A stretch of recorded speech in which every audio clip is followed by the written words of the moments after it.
दोस्तों, Titan classes में आप सभी का स्वागत है। मैं पंकज सर आज आप लोग को क्लास 10th केमिस्ट्री का लेसन 2 अम्ल क्षारक और लवण का जितना भी ऑब्जेक्टिव प्रश्न है सभी को मैं बता दूंगा। इससे आपका एक भी प्रश्न एग्जाम में नहीं छूट पाएगा और ये गारंटी है कि इस चैप्टर से अधिक क्वेश्चन एग्जाम में आते हैं। ठीक है, अगर आप लोग इसमें लेसन 1 का वीडियो अगर नहीं देखे होंगे तो जाइए पहले केमिस्ट्री का जो लेसन 1 का ऑब्जेक्टिव पे जितना क्वेश्चन मैंने कराया लेसन 1 में, जाइए पहले उसे देख लीजिए ताकि लेसन 2 समझने में और आसानी हो जाएगी। ठीक है, खैर आगे बढ़ते हैं हम लोग। इसमें जो सबसे पहला क्वेश्चन है हम लोग का यह है कि विरंजक चूर्ण का रासायनिक सूत्र क्या होता है। विरंजक चूर्ण जिसको हम लोग एक और नाम से जानते हैं ब्लीचिंग पाउडर के नाम से जानते हैं। ठीक है, विरंजक चूर्ण का एक और नाम क्या होता है, ब्लीचिंग पाउडर होता है, इसी को इंग्लिश में कहा जाता है। तो इसका सूत्र क्या होता है, तो हम लोग जानते हैं कि CaOCl2, इसका सूत्र क्या होता है, CaOCl2 ब्लीचिंग पाउडर का सूत्र होता है। ये बहुत ही इंपॉर्टेंट फार्मूला है और आप लोगों को जितने भी फार्मूले होंगे वो अच्छे तरीके से आप लोग को याद भी करना होगा ताकि एग्जाम में आप लोग जल्दी से क्वेश्चन को बना सके। ठीक है, और थोड़ा सा इसको मैं जूम कर देता हूँ ताकि आप लोग को और साफ दिखे, क्योंकि इसमें थोड़ा प्रॉब्लम हो रहा होगा, बहुत छोटा छोटा दिखाई दे रहा। ठीक है, थोड़ा सा जूम हो गया, अब आप लोग को और थोड़ा साफ दिखाई दे रहा होगा ना। चलिए आगे बढ़ते हम लोग। पोटाश एलम यानी इसमें जो पोटाश एलम का रफ यानी फिटकिरी, इसका रासायनिक सूत्र पूछा है। जो पोटाश एलम होता है उसका रासायनिक सूत्र क्या होता है, आप लोग ध्यान रखिएगा। इसका रासायनिक सूत्र होता है K2SO4 इंटू Al2SO4 का होल 3 और इंटू 24 वाटर होता है। आप देख लीजिए कौन से ऑप्शन में है, यह ऑप्शन हम लोग का सी ऑप्शन में ये दिखाई दे रहा है। ठीक है, पोटाश एलम का यह सूत्र होता है। यदि याद नहीं है तो इसे नोट भी करते जाइए ताकि आप लोग को कोई भी प्रॉब्लम आगे चलकर ना हो। ठीक है, चलिए आगे देखते हैं अब हम लोग तीसरा क्वेश्चन। तीसरा क्वेश्चन में क्या कह रहा है कि बेकिंग पाउडर का अनुसूत्र क्या है। जो हम लोग बेकिंग पाउडर इस्तेमाल करते हैं जिसको हम लोग एक और नाम से क्या जानते हैं कि खाने का सोडा के नाम से भी जानते हैं ना, इसको खाने का जो सोडा है उसका अनुसूत्र हम लोग से पूछा हुआ है। ठीक है, इसका एकदम सही आंसर हो जाएगा। खाने का सोडा जो होता है हम लोग का सोडियम बाइकार्बोनेट, इसको एक और नाम से जानते हैं, क्या जानते हैं, सोडियम बाइकार्बोनेट। देख रहे हैं इसका कितना सारा नाम है, इसलिए आप लोग इसमें आप लोग जितना भी प्रश्न कराया जाएगा एक प्रश्न में आपको 2-3 और ऑब्जेक्टिव प्रश्न निकल के आएगा और उसका भी यहाँ सोल्यूशन आपको देखने को मिलेगा। ठीक है, जैसे कि आप लोग देख पा रहे हैं बेकिंग जो पाउडर है इसे हम लोग खाने का सोडा कहते हैं। इसका जो रासायनिक नाम है सोडियम बाइकार्बोनेट होता है, जिसका रासायनिक सूत्र NaHCO3। लगभग इसमें 3-4 क्वेश्चन आप लोग क्लियर हो गया। ठीक है, चलिए आगे बढ़ते हैं हम लोग यहाँ से। चाहे अगर और ऑप्शन की यदि बात करें तो इसका भी अगर नाम बता दें, साथ साथ हम बता भी सकते हैं। अगर आप लोगों को कोई दिक्कत है तो कमेंट बॉक्स में कमेंट कर सकते हैं कि हाँ इसका नाम क्या है। जैसे Na2CO3 जो हम लोग का है, हम लोग का ये क्या है, सोडियम कार्बोनेट है, और ये CaCO3 क्या हम लोग कैल्शियम कार्बोनेट है, और NaHCO3 क्या है, सोडियम बाइकार्बोनेट है, और NaNO3 क्या है, सोडियम नाइट्रेट है। ये सभी हम लोग का इसका रासायनिक नाम हुआ। चलिए आगे बढ़ते हैं हम लोग यहाँ से। ग्लूकोज का रासायनिक सूत्र क्या होता है, अब इसमें हम लोग को देखना है ग्लूकोज का रासायनिक सूत्र क्या है। तो हम लोग जानते हैं ग्लूकोज का रासायनिक सूत्र क्या होता है, C6H12O6। ये क्या होता है हम लोग का ग्लूकोज का रासायनिक सूत्र होता है। तो इस प्रकार से हम लोग का सही आंसर कौन सा हो जाएगा, इसका सही आंसर हो जाएगा B, C6H12O6। देख पा रहे हैं आप लोग। चलिए इससे आगे बढ़ते हैं हम लोग। बहुत ही आसान क्वेश्चन है और ये बहुत ही इंपॉर्टेंट क्वेश्चन। ठीक है, इसे ध्यान रखिएगा, आप लोग एग्जाम में आता है। आगे हम लोग का चीनी का रासायनिक सूत्र, यह भी बहुत ही फेमस और महत्वपूर्ण प्रश्नों में गिना जाता है। ये चीनी का रासायनिक सूत्र क्या होता है, तो चीनी का रासायनिक सूत्र क्या होता है आप लोग यदि याद है तो कमेंट बॉक्स में कमेंट कीजिए ताकि पता चले मुझे भी कितने छात्रों को याद है। इसका होता है हम लोग का चीनी का C12H22O11। ये होता है हम लोग का इसका सूत्र, चीनी का रासायनिक सूत्र होता है। ये बहुत ही फेमस फार्मूला है। ठीक है, आप लोग इसे जरूर ध्यान रखिएगा। चलिए अब इससे आगे बढ़ते हैं हम लोग। देख पा रहे हैं यहाँ पे संगमरमर का रासायनिक सूत्र, यह भी किसी क्वेश्चन से कम नहीं है क्योंकि यह भी अपने आप में अति महत्वपूर्ण प्रश्न है। जो संगमरमर है इसके कौन नाम से जानते हैं हम लोग, क्या नाम होता है इसका, कैल्शियम कार्बोनेट। इसका जो रासायनिक नाम होता है संगमरमर का क्या होता है, कैल्शियम कार्बोनेट होता है, जिसका संकेत क्या होता है, CaCO3 होता है, कैल्शियम कार्बोनेट। तो इस प्रकार से ऑप्शन हम लोग कौन सा सही हो जाएगा, आप लोग देख पा रहे हैं ऑप्शन नंबर A सही हो जाएगा। चलिए इसी तरह हम लोग देखते हैं आगे। चलिए अगला क्वेश्चन हम लोग है, खड़िया का रासायनिक सूत्र क्या है। जो खड़िया होता है, खड़िया किसको कहते हैं, पता है किसी को खड़िया किसे कहते हैं। खड़िया जो हम लोग का चौक होता है ना, जिससे हम लोग चौक या चांदनी चौक, ठीक है। जो चौक होता है हम लोग का, तो जिससे हम लोग बोर्ड पर लिखते हैं, पढ़ाने में जो यूज होता है वो चौक है, उसे खड़िया कहते हैं। उसका रासायनिक सूत्र इसमें पूछा, तो वो भी होता है, तो हम लोग का कैल्शियम कार्बोनेट ही होता है, CaCO3 ही होता है, ठीक है, कंफ्यूज नहीं होना है। वो भी हम लोग का कैल्शियम कार्बोनेट ही होता है। चलिए आगे बढ़ते हैं हम लोग। थोड़ा सा हो सकता है वीडियो लंबा हो, क्योंकि इस चैप्टर में प्रश्न की संख्या अधिक है। इस चैप्टर में क्या है, प्रश्नों की संख्या अधिक है, तो हो सकता है ये वीडियो थोड़ा लंबा भी हो सकता है, लेकिन आप लोग धैर्य बनाए रखिए, क्योंकि इसमें बहुत इंपॉर्टेंट आप लोग क्वेश्चन देखने को मिलेगा। आगे नीलाथोथा यानी तूतिया का रासायनिक सूत्र, तूतिया व्यापारिक नाम होगा, नीलाथो यह भी हम लोग व्यापारिक नाम ही है, इसको दूसरा नाम तूतिया है। इसका रासायनिक सूत्र पूछा है, तो तूतिया का जो रासायनिक सूत्र होता है हम लोग का CuSO4 × 5 वाटर होता है। अगर 5 वाटर है तो इसे हम लोग नीलाथोथा के नाम से जानते हैं, ठीक है। चलिए यहाँ से आगे बढ़ते हम लोग। सोडियम कार्बोनेट का अनुसूत्र, अभी कुछ देर पहले मैंने बताया था, सोडियम कार्बोनेट का अनुसूत्र Na2CO3। ये क्या होता है हम लोग का, सोडियम कार्बोनेट होता है। तो इसका ऑप्शन नंबर कौन सा हो जाएगा, ए। और यहाँ पे है तो ये क्या है, सोडियम बाइकार्बोनेट है, बी नंबर। सी नंबर क्या है, तो सी नंबर कोई नाम ही नहीं है इसका। डी नंबर सोडियम क्लोराइड है, ठीक है। चलिए आगे बढ़ते हैं इससे फिर हम लोग आगे। सल्फ्यूरिक अम्ल का अनुसूत्र, यह मतलब क्या बोले इसके बारे में कि सबसे महत्वपूर्ण प्रश्न, सल्फ्यूरिक अम्ल का अनुसूत्र, इसका क्या होता है, यह हर जगह उपयोग होने वाला यह सूत्र है, यानी बहुत ही फेमस सूत्र है H2SO4, जिसको हम लोग क्या कहते हैं, सल्फ्यूरिक अम्ल के नाम से जानते हैं, या इसका एक और नाम हम लोग दे सकते हैं, हाइड्रोजन सल्फेट के नाम से भी इसे जानते हैं, हाइड्रोजन सल्फेट। देख पा रहे हैं। चलिए आगे बढ़ते हैं इससे हम लोग और देखते हैं यहाँ पे 11 नंबर क्वेश्चन कह रहे हैं, निम्नलिखित में से कौन सा लवण है।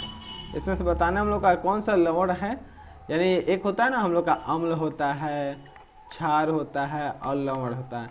इसमें से बताना हम लोग का कौन सा लवण है, ठीक है। इसमें जो हम लोग का है यहाँ पे देख पा रहे हैं आप लोग, HCl ये तो अम्ल ही है, NaOH यानी सोडियम हाइड्रोक्साइड ये क्या है, क्षार है, NH4OH यानी अमोनियम हाइड्रोक्साइड ये भी क्या है, क्षार है। तो बच कौन गया, K2SO4 यानी पोटेशियम सल्फेट। सल्फेट नाम से ही क्लियर है कि ये पोटेशियम सल्फेट, तो ये हम लोग क्या, पोटेशियम सल्फेट लवण में आता है, ठीक है। चलिए अब आगे बढ़ते हैं इससे हम लोग देखते हैं कि आगे क्या प्रश्न है। बहुत ही अति महत्वपूर्ण इसमें प्रश्न आपको देखने को मिलेगा। अम्लीय विलयन का पीएच मान कितना होता है। तो अगर पीएच मान के बारे में आप लोग पढ़े होंगे, आप लोग जानते होंगे कि बीच में यहाँ पे 7 होता है बीच में, और इधर हम लोग का अम्ल होता है 7 से कम, जो भी पीएच मान होगा अम्ल होगा, और 7 से अधिक अगर किसी का पीएच मान है वो क्या होता है, क्षार होता है, और 7 जिसका होता है वो क्या होता है, उदासीन होता है। ये बात आपने थ्योरी में जरूर पढ़ा होगा। अगर थ्योरी में नहीं पढ़े हैं तो टाइटन क्लासेस पे इसका ऑलरेडी थ्योरी का वीडियो अपलोडेड है, जाइए उसे ध्यानपूर्वक देखिए और समझिए। कर अम्लीय विलयन का पीएच मान कितना होता है, तो हमेशा क्या होता है, 7 से कम होता है, यानी ऑप्शन नंबर बी सही है। चलिए आगे बढ़ते हैं हम लोग। 13 नंबर, उदासीन जो जल है उसका पीएच मान कितना, उदासीन अभी जस्ट मैं बताया था, उदासीन जो होता है उसका पीएच मान कितना होता है हम लोग का, तो उदासीन का पीएच मान कितना होता है, 7 होता है, ठीक है। चलिए आगे बढ़ते हैं हम लोग। अगला क्वेश्चन है, थोड़ा सा छोटा कर देते हैं। जब यहाँ पे कोई विलयन है नीला लिटमस पेपर को लाल कर देता है, यदि कोई विलयन अगर नीला लिटमस पेपर अगर हम लोग लिए हैं, या अगर इसे नीला लिटमस पेपर को क्या कर दे, वो अगर इसको लाल कर दे ऐसे, तो आखिर वो विलयन कौन सा है और उसका पीएच मान कितना हो सकता है कि वो विलयन को लाल कर दिया। लाल कौन करेगा, जो अम्ल होगा, अम्ली तो विलयन को अम्ल क्या करता है, लिटमस पेपर को नीला से क्या बना देता है, लाल बना देता है। इसका मतलब अम्ल जो है इसमें से कौन सा पीएच मान अम्ल का है, तो 7 तो उदासीन है, 8 तो क्षारीय है, 10 क्षारीय, बचा कौन 5, यानी 7 से जो कम होता है वो क्या होता है, अम्लीय होता है। यानी इसका आंसर सही हो जाएगा हम लोग का 5, यानी ए नंबर सही हो जाएगा। चलिए 15वां नंबर क्वेश्चन देखते हैं हम लोग। इसमें कह रहा है कि निम्नलिखित में कौन भस्म नहीं है, ध्यान दीजिए इसमें से क्या पूछा, भस्म नहीं, यानी क्षार नहीं है, यानी क्षार 3 का ऑप्शन होगा, जो क्षार होगा और एक नहीं होगा, ठीक है। तो इसमें से सही आंसर हो जाएगा हम लोग का NaCl, क्योंकि NaCl क्या है हम लोग का लवण है, ये ना अम्ल है ना भस्म है, ये क्या है लवण है, ठीक है।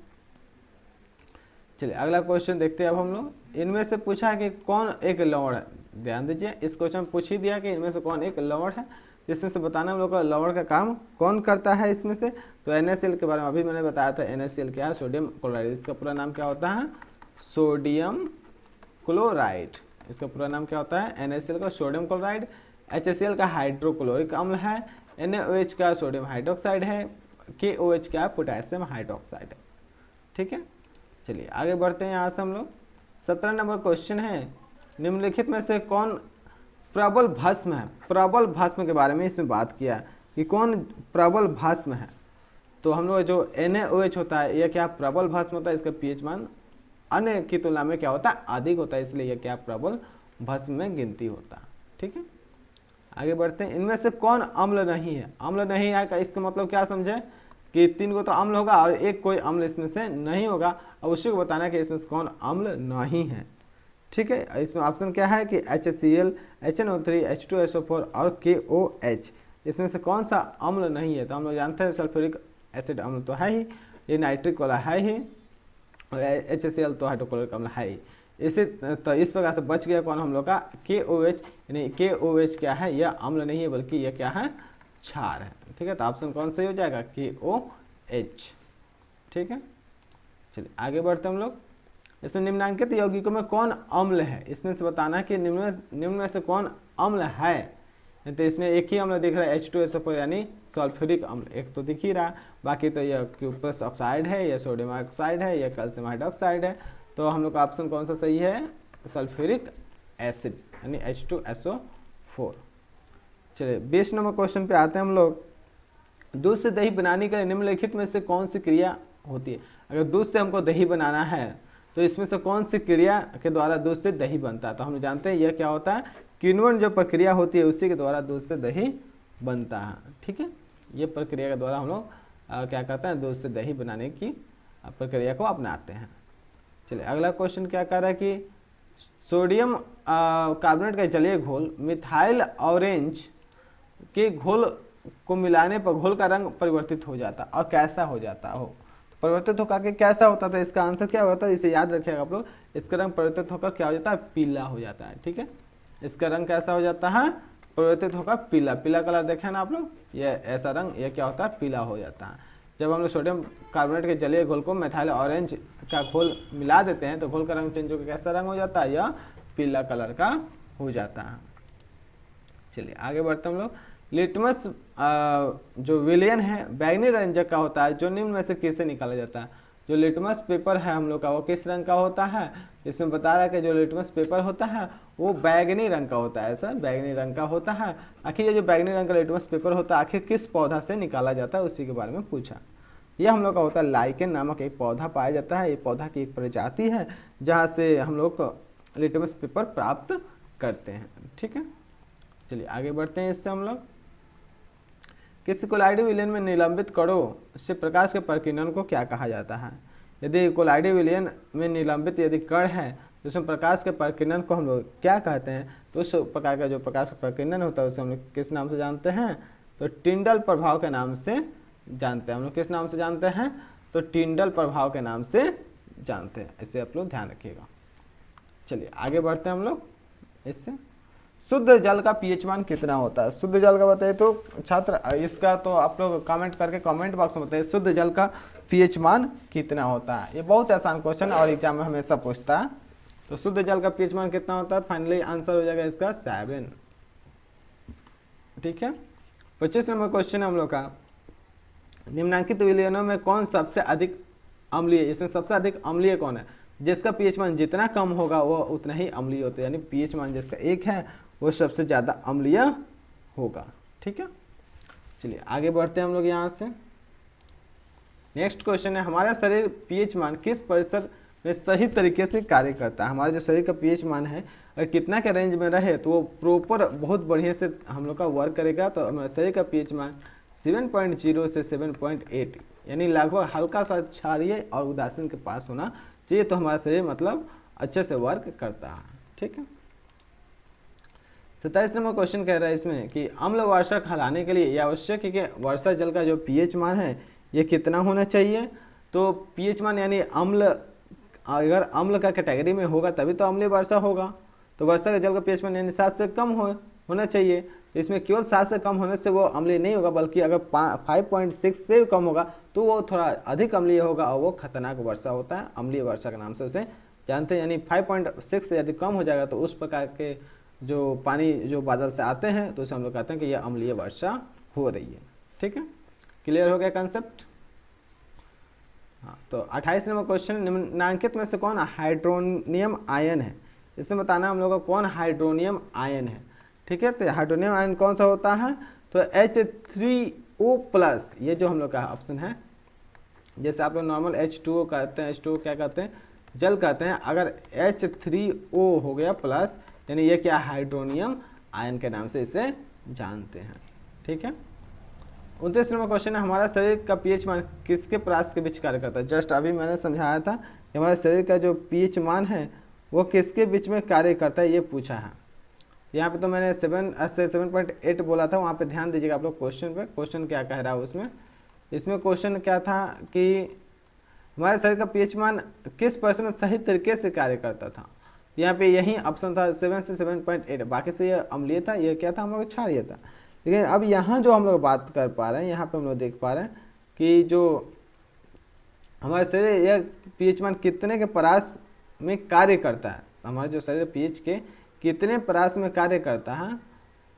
तो इसका सही आंसर हो जाएगा हम लोग का, इसका भी सही आंसर वही होगा। ये किताब का मिस्टेक है कि जो दिया है 2.1 से 3.8, ये किताब का मिस्टेक है, बल्कि इसका भी आंसर हम लोग का होगा 7.0 से 7.8, क्योंकि दोनों क्वेश्चन सेम है, ज़्यादा कोई अंतर नहीं है। ठीक है, चलिए आगे बढ़ते हैं हम लोग, ज़्यादा टेंशन नहीं लेना है इसमें। आगे बढ़ते हैं हम लोग, निम्नलिखित में से पीएच का कौन सा मान क्षारक विलयन का मान देता है? इसमें से कौन सा जो पीएच मान क्षारक विलयन का मान देता है, बताइए। तो इसमें से कौन है जो क्षारीय को इंगित कर रहा है? तो क्षारीय इंगित कौन करता है? जो 7 से अधिक होता है। तो एक ही ऑप्शन है 7 से अधिक 13।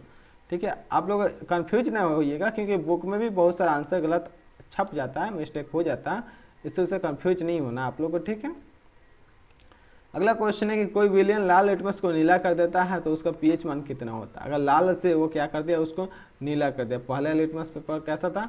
लाल था, लेकिन वो क्या कर दिया, उस लिटमस पेपर को नीला कर दिया। इसका मतलब वो क्या है, उसको प्रकृति क्षारीय है उस विलयन का।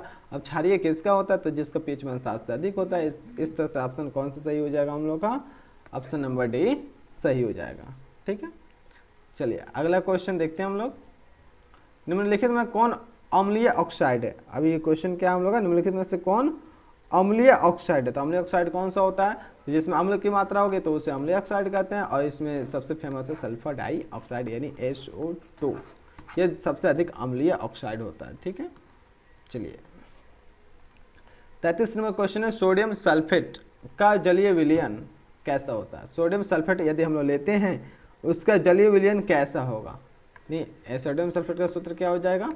Na2SO4। इसका जो जलीय विलयन होता है हम लोग का, यह उदासीन होता है। ठीक है, ये सोडियम सल्फेट का जो जलीय विलयन होता है हम लोग का, वो कैसा होता है? तो उदासीन होता है।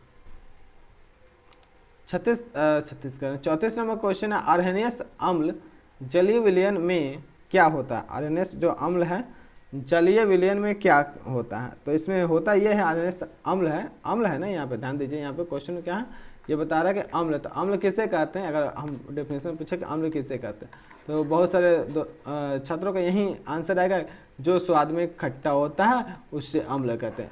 ये ठीक है, काम चल जाएगा, लेकिन ये मतलब जो वास्तविक डेफिनेशन है, वास्तविक जो रियलिटी है उसका है, ये केवल खट्टा मीठा कहने से काम नहीं चलेगा। हम लोग ये कहेंगे कि जिस अम्ल में हाइड्रोजन आयन यानी H+ की सांद्रता अधिक होती है, मैंने इसकी मात्रा अधिक होती है, उसे हम लोग क्या कहते हैं? अम्लीय कहते हैं। वहीं कह रहे कि आर्सेनियस अम्ल जो जलीय विलयन में क्या है? तो H+ बढ़ता है। ठीक है, अगला क्वेश्चन हम लोग का क्या देखते हैं, जलीय विलयन में एसिटिक अम्ल का आयतन, जलीय विलयन में जो एसिटिक अम्ल होता है उसका आयतन क्या होता है? तो ध्यान रखिएगा, इसको आंशिक रूप में होता है। जो जलीय विलयन होता है उसमें एसिटिक अम्ल का जो आयतन होता है वो क्या होता है? आंशिक रूप में होता है। ठीक है, आंशिक रूप में थोड़ा सा जरूर होता है। अगला क्वेश्चन क्या है, थोड़ा सा लंबा, इसको छोटा कर देते हैं। ठीक है, इसमें कह रहा है सोडियम क्लोराइड के 10 ml विलयन HCl का 8 ml विलयन से पूर्णतः उदासीन हो जाता है। अगर हम लोग क्या करते हैं कि NaOH का 10 ml लेते हैं और HCl का हम लोग 8 ml लेते हैं और इन दोनों को मिलाते हैं, तो यह क्या हो जाता है? उदासीन हो जाता है। इसी प्रकार से पूछा है कि यदि हम लोग NaOH को, NaOH का अगर हम लोग 20 ml ले लेते हैं, तो बताइए कि HCl का कितना ml मिलाएंगे, ये क्या हो जाएगा? उदासीन हो जाएगा। तो हम लोग क्या देख पा रहे हैं, NaOH की मात्रा अगर दुगुना हो रहा है तो यह HCl की भी मात्रा दुगुना होगा, यानी कितना आंसर हो जाएगा 16 ml, जो कि ऑप्शन में दिख रहा है 16 ml। ठीक है, ये मैथमेटिक्स कैलकुलेशन की तरह एक क्वेश्चन दे दिया था, इससे घबराना नहीं है। अगर NaOH का मान दुगुना हुआ तो हम लोग HCl का मान भी दुगुना कर देंगे। ठीक है, अगला क्वेश्चन है कि अपच का उपचार करने के लिए निम्नलिखित में कौन सी औषधि दी जाती है। अगर अपच यानी उसके पेट में क्या हो गया है, गैस की मात्रा यानी HCl है, जो हम लोग क्या है या अम्ल की मात्रा बढ़ गई है, तो अम्ल को कौन दूर करेगा, तो प्रति अम्ल आकर उसे दूर करेगा, यानी एंटासिड हम लोग दवा उसको देते हैं ताकि वो अपच उसका ठीक हो जाए। ठीक है, थोड़ा सा वीडियो लंबा हो रहा है क्योंकि इसमें टोटल क्वेश्चन की संख्या कितना है, तो इसमें टोटल क्वेश्चन है 50 और 10-12 ही क्वेश्चन बचे हैं, तो इससे घबराना नहीं है आप लोगों को। ये 50 क्वेश्चन को यदि पढ़ लेते हैं तो एक भी क्वेश्चन एग्जाम में नहीं छूटेगा, तो नहीं छूटेगा। ठीक है, चलिए आगे बढ़ते हैं। निम्नांकित में किन में अम्ल के गुण नहीं होते हैं, इसमें से किन में अम्ल के गुण नहीं होते तो कैसे बताएंगे। तो देखिए, तो जो स्वाद में खट्टा होता है तो खट्टा होता है तो अम्ल तो है ही, जो धातु से विक्रिया करता है यह भी अम्ल होता है, जो क्षार से विक्रिया करता है तो करेगा ही अम्ल क्षार से विक्रिया, जो लाल को नीला कर दे लिटमस पत्र को वो अम्ल नहीं बल्कि वो क्या होता है, क्षार होता है, यानी ऑप्शन नंबर कौन सा है, ए। ये क्षार का प्रॉपर्टी है, अम्ल का प्रॉपर्टी नहीं है। ठीक है, अगला क्वेश्चन बढ़ते हैं हम लोग। जल में घुलनशील भस्म को क्या कहते हैं।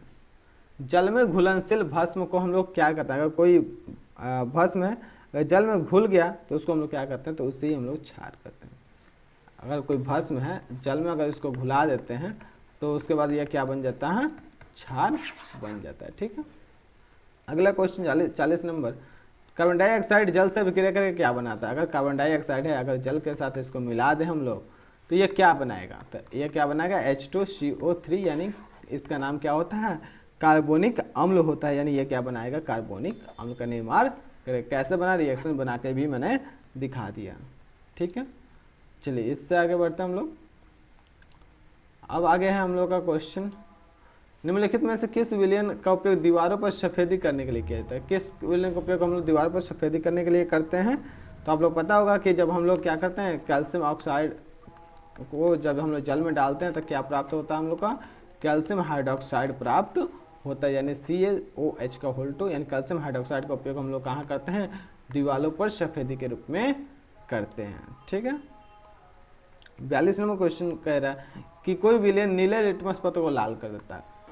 कोई है कैसा है, वो नीला लिटमस पत्र ऐसा नीला है और उसको ये क्या कर दिया, उसको लाल कर दिया। अब बताइए ये कौन सा, इसका जो pH मान होगा कितना होगा, तो कौन करता है ऐसा कांड, ये जो कांड करता है तो कौन करता है, वो अम्ल ही तो करता है, नीला से लाल कर देता है, यानी अम्ल का जो pH मान रहता है कितना होता है, 7 से कम होता है। इसका मतलब ऑप्शन नंबर 1 ही है, जो 7 से कम है, और वो कितना है, 5 है, तो ऑप्शन ए सही हो जाएगा। ठीक है, चलिए आगे देखते हैं हम लोग। लवण Na2CO3 यानी सोडियम जो कार्बोनेट है उसके विलयन का pH मान पूछा कि कितना होता है। सोडियम कार्बोनेट के विलयन का pH मान कितना होता है, तो यह 7 से अधिक होता है, क्योंकि ये क्षार में गिनती होती है, इसलिए इसका मान जो है pH मान 7 से अधिक होता है। ठीक है, ऑक्जेलिक अम्ल का प्राकृतिक स्रोत निम्नलिखित में से कौन से, जो हम लोग ऑक्जेलिक अम्ल प्राप्त होता है वो कहाँ से प्राप्त होता है, इसका सही आंसर हो जाएगा ऑक्जेलिक अम्ल का, तो आप लोग का टमाटर, क्योंकि इमली में तो टाइट्रिक अम्ल होता है, सिरका में एसिटिक अम्ल होता है, संतरा में भी एसिटिक टाइप का ही अम्ल होता है, और बच गया यह हम लोग का टमाटर, तो यह हम लोग का ऑक्जेलिक अम्ल इसमें पाया जाता है। ठीक है, अगला क्वेश्चन है, निम्नलिखित में से कौन सा आयन लाल लिटमस पत्र को नीला कर देता है। ठीक है, अगर लाल लिटमस पत्र हम लोग के पास अगर ऐसा है, अगर इसको क्या कर दे, वो नीला कर दे, तो नीला कौन करेगा, तो ये इस प्रकार जो भी कांड होगा यह कौन करेगा, क्षार करेगा। और क्षार का प्रॉपर्टी इसमें से कौन सा है, तो आप लोग देख के बता सकते हैं, जिस विलयन में OH माइनस आयन की संख्या अधिक होती है वो क्या होता है, क्षार होता है, यानी OH माइनस आयन है। अगला क्वेश्चन है हम लोग का, क्षारीय विलयन में फिनाइलफ्थैलीन सूचक का रंग कैसा होता है। जो हम लोग क्षारीय विलयन है अगर उसमें फिनाइलफ्थैलीन जो सूचक है उसका रंग किस प्रकार का होता है, तो इसका सही आंसर हम लोग का हो जाएगा ए नंबर, यानी गुलाबी। यानी कैसा होता है, जो फिनाइलफ्थैलीन है इसका गुलाबी रंग होता है, जैसे ये गुलाबी रंग यहाँ पे देख भी पा रहे हैं आप लोग। अगला क्वेश्चन हम लोग का, प्रबल अम्लीय विलयन में मेथिल ऑरेंज का रंग कैसा होता है? जो प्रबल अम्लीय विलयन है इसमें मेथिल ऑरेंज जो है उसका रंग कैसा होता है? उसका रंग कैसा होता है? तो लाल होता है। जो अम्लीय विलयन में मेथिल ऑरेंज का रंग होता है उसमें क्या होता है? लाल होता है। ठीक है। निम्नलिखित में किस विलयन का उपयोग दीवारों पर सफेदी के लिए किया जाता है? अभी जस्ट मैं हम लोगों ने कुछ देर पहले भी पढ़ा था कि जो दीवारों पर सफेदी के लिए इस्तेमाल किया जाता है वो कौन सा होता है? कैल्शियम हाइड्रोक्साइड होता है। यानी ऑप्शन नंबर बी सही है, कैल्शियम हाइड्रोक्साइड। ठीक है।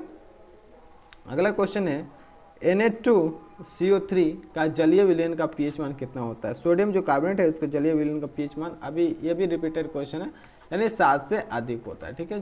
जो हम लोग सोडियम कार्बोनेट है उसका जलीय विलयन का मान कितना होता है? 7 से अधिक होता है, क्योंकि यह एक क्षारीय है। अब है यहाँ पर लास्ट क्वेश्चन, और यह भी फेमस क्वेश्चन ही है, और यह अभी हम लोगों ने ऊपर भी देखा था कि ऑक्जेलिक अम्ल का जो प्राकृतिक स्रोत है, यानी ऑक्जेलिक अम्ल कहाँ से प्राप्त होता है? हम लोग जानते हैं कहाँ से प्राप्त होता है? टमाटर से प्राप्त होता है। इस प्रकार से हम लोग ने टॉप 50 क्वेश्चन जो हम लोग का केमिस्ट्री का लेसन 2 से हम लोगों ने फिनिश किया। अब इसके बाहर से आपका एक भी क्वेश्चन एग्जाम में नहीं आने वाला है। इसके पहले हम लोग लेसन 1 में हम लोग क्या किए थे? लेसन 1 में 30 क्वेश्चन को सॉल्व किए थे। इसी प्रकार से हम लोग अब लेसन 3 के बारे में देखेंगे और उसमें भी अधिक से अधिक क्वेश्चन सॉल्व करने की कोशिश करेंगे। और लेसन 3 का ऑब्जेक्टिव का क्वेश्चन आप तक सबसे पहले पहुंचे, इसके लिए टाइटन क्लासेस को लाइक कीजिए, शेयर कीजिए और सब्सक्राइब कीजिए, और टाइटन क्लासेस पर बने रहिए और आप एग्ज़ाम में अच्छा से अच्छा मार्क्स लाइए, यही मेरी कामना है। चलिए, आज की वीडियो देखने के लिए बहुत बहुत धन्यवाद। Thank you.